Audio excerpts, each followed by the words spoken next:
koobkii mudooyinka u dambeeyay ka socday degmada Kalabeyd ee gobolka Sool ayaa la soo gabagabeeyay oo loogu magac daray Allah u naxariistee Cabdixakiin Cali Ismaaciil oo kamid ah dhalinyarada isboortiga degmada oo dhawaan qarax ka dhacay caasimada Soomaaliya Muqdisho ku geeriyooday. Koobka ayaa lagu qabtay garoonka Hirsi Jaamac Stadium.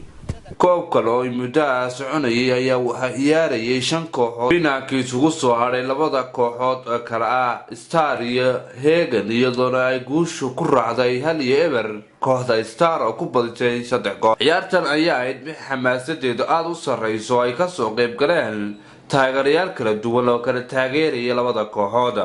ana kamid ah bulshada ka soo qayb gashay dariyada aqooyaha waayeel maamulka degmada iyo bulshada qaybaheeda kala duwan iyadoo ugu dambeyntii kooxda qaaday koobka la gudoosiyay koobkii iyo abaalmarintii ay muteesteen ana ugu halka ka hadlay xubin kamid ah guddiga qabaqabada koobka ka warbixiyay heerarku soo maray koobkan. marka koowaad ilaahay baa mahad iskale noo suurtageliyay inaan isugu nimaadno garoonka weyn Hirsi Jaamac Stadium ee degmada Kalabeyd ee gobolka Sool. waxaan galabta halkan ku soo gabagabeynaa koobkii soo bilaabmay 10kii bishii 7 2019 koobkaas oo ka dhaxeeyay 5 naadi koobkaas oo aan ugu magac daray Cabdixakiin Kaab oo ah Cabdixakiin Cali Ismaaciil oo ahaa nin ka soo ciyaaray garoonkan kabtana ka soo noqday degmada koobab fara badan nagula guuleystay soo ku geeriyooday qarax ka dhacay magaalada Muqdisho Ilaahay naxariistiisa ka waraabiyo. waxa iyaguna gabagabadii halka ka hadlay marti sharaftii iyo masuuliyadii ka soo qayb gashay koob gaar ahaan waxaan mahad celinayaa marlabaadka dhalinyarada soo abaabushay koobkan ee juudiga u gelisay iyo dadaalka ama gobolka ha joogeen ama degmada ha joogeen koobkan lagu xusayo ninkii halyeeyga ahaa dhalinyarada ahaa ee marxuumka loogu magac daray ee ku xayeeloobay qaraxii ka dhacay Muqdisho.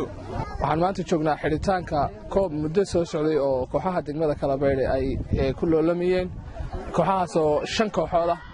ilaahay baa mahad iska leh.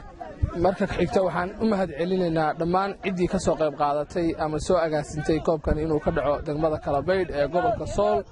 waa ilaahay mahadii oo wax lagu farxo in dhalinyarada degmada loo qabto tartamo noocan oo kala horena koob sidan oo kala ayaa degmada loogu qabtay sanadkii hore. maanta waxaan joognaa degmada Kalabeyd ee gobolka Sool halkaas oo sanadii labaad ka socdo koob heerarka kala duwan oo loo qabto sanad walba degmadan. runtii maanta waxa la ciyaarayaa finaalkii ugu dambeeyay oo ah 2 kooxood labada kooxood oo ay ka soo baxeen 5 kooxood oo markii ugu horeysay koobka loo furay.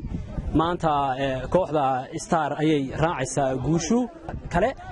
waxaan rabaa inaan inii sheego in dhalinyarada koobkan sanad walba ka soo qayb gashaa aysan ahayn degmadan kaliya ay tahay dhammaan deegaanada gobolka Sool oo dhan dhalinyarada ka soo jeeda.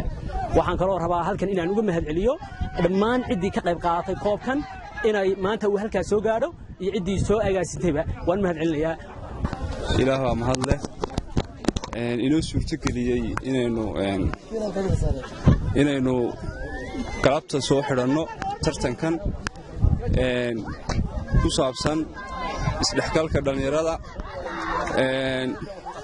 laguna xusayo halyeeygii kamid ahaa aqoonyahanada iyo isboortiga degmada Kalabeyd. Khadar Tarabi wararka Kalsan TV la saanad.